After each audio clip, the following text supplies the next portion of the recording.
and welcome to Network Playroom. In my recent videos, we've talked about the differences between IPGP and ePGP neighbor relationships, and I've configured both IPGP and ePGP peerings in different ways on my GNS3 lab. I've actually drawn out the topology on the screen here, so we had this very simple topology consisting of two routers, R1 and R2. We'll look at the other details shortly. But I've highlighted the importance of the TTL value, the directly connected check, and the update source. However, there's still one part I've left out, and that is multi-hop ePGP neighbor relationships. So far we've only looked at directly connected scenarios, although we have used the loopback interfaces for the peerings, and those have some special requirements as well. So let me just quickly recap what we've done. And by the way, we'll focus on ePGP and specifically the ebgp-multihop command and what it does and what it's used for. So just keep in mind that what we discuss in this video applies to ePGP and not to IPGP. So, okay, back to the scenario. So when we configured ePGP using the directly connected interfaces, so the fast 0/0 interfaces right here in the 192.168.12.0/24 network, no special configuration was required.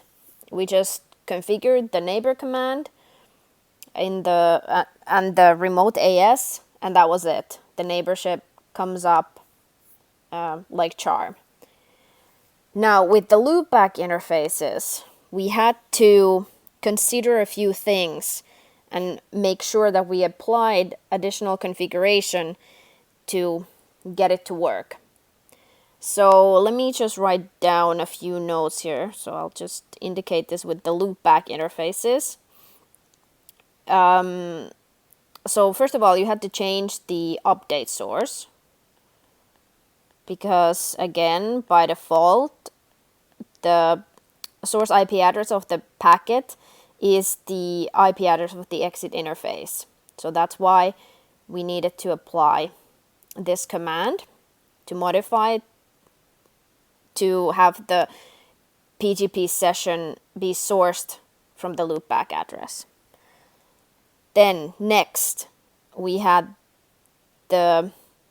I'm going to write the TTL value / the directly connected check, because they are kind of related. So in our scenario, the TTL value, the default TTL value of 1 for ePGP, is not a problem here, because the packets will reach R1 from R2 and vice versa. So they will not be dropped in the middle of the connection here anywhere. So TTL of 1 is fine. But why the neighborship doesn't come up without applying special configuration is the directly connected check. And I forgot to write check here.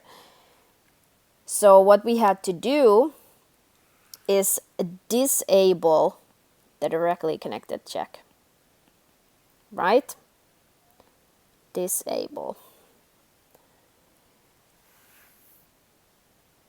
So then what is different with multi-hop ePGP? Actually, let's draw a little scenario here. I don't know what this dot is, so I'm just going to remove that. So let's modify the scenario a little bit. Let's add one router here. That looks terrible. Okay.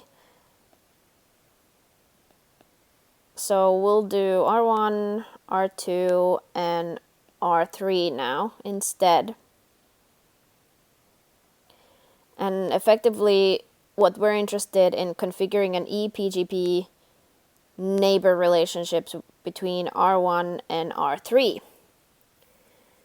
So again, let's go back to the TTL value. So by default, the TTL value for ePGP is 1.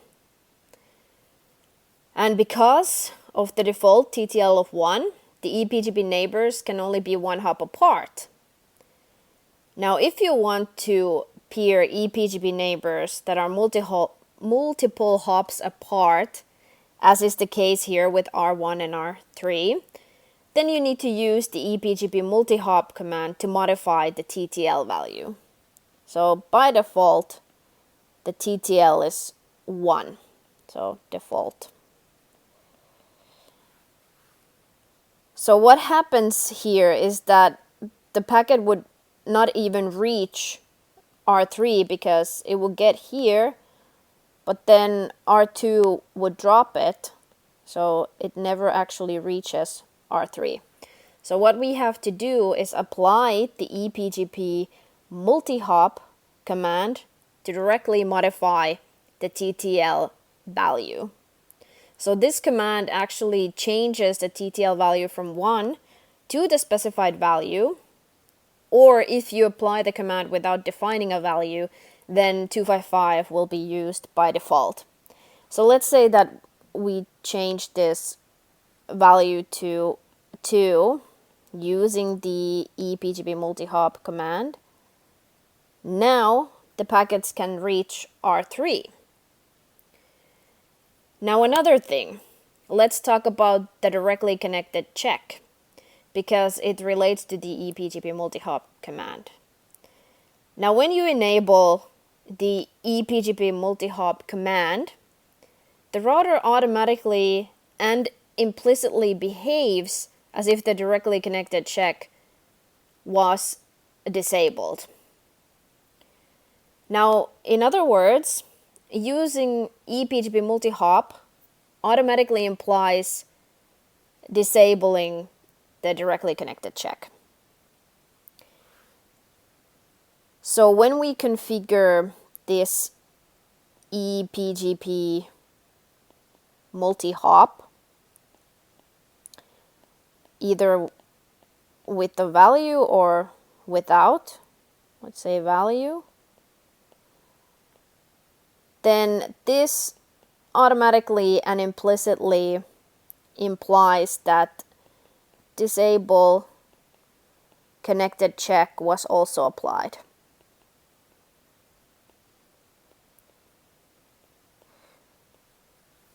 And what I just stated is almost a direct quote from an amazing post by Peter Pollock on the Cisco support community forum I have open right here. I'll leave a link in the description so you can read the whole thing if you're interested. But the part I'm referring to is right here. So this explains the use of ebgp-multihop and disable connected check clearly.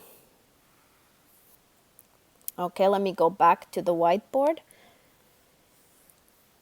Now, in summary, the ebgp-multihop command does two things. So number one, it changes the TTL to the specified value, or 255 if the value is omitted. And number two, it disables the directly connected check. And why does it do this? Well, it makes sense to disable the directly connected check because if you're modifying the TTL value, then that already indicates that the ePGP neighbors are more than one hop apart, so it doesn't make sense to verify from the routing table if the neighbor address is directly connected. So I'll demonstrate this in my GNS3 lab in the next video. But this concludes our theory part. Thank you for watching, and I'll see you in the next video.